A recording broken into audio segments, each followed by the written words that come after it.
আসসালামু আলাইকুম। Hello guys, আপুরা ভাইয়েরা সবাই কেমন আছো? আশা করি ভালো আছো। তোমাদের কাতলা মাছের ভিডিও দেখিয়েছিলাম যে আমি মুগ ডাল দিয়ে রান্না করব, আর ভিডিওটা তোমরা দেখবে অবশ্যই, আমি শীঘ্রই দিব।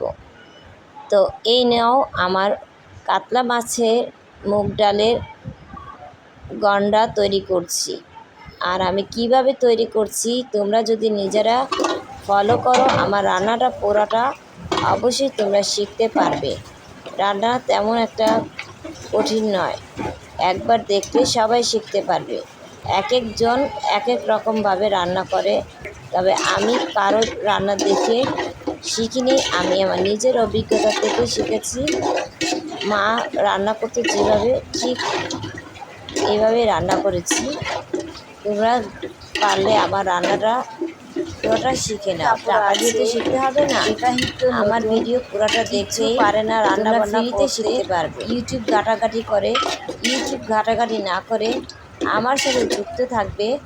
আমার রান্নার ভিডিওগুলো তোমরা সুন্দর করে দেখবে, তাহলে রান্না ইজিতে শিখতে পারবে। রান্নাতে তেমন কোনো কঠিন কিছু না, নিজের মেধা থাকলে সব কিছু চেষ্টা চালিয়ে যেতে পারবা। তোমরা নিজেরাই একটাবার ভিডিও সুন্দরভাবে দেখলে তোমরা নিজেরাই তৈরি করতে পারবে মুগ ডালের মুড়িঘণ্ট। আর এই মুগ ডালের মুড়িঘণ্টটা খেতে কিন্তু অনেক টেস্ট হবে, দেখতেই বোঝা যাচ্ছে।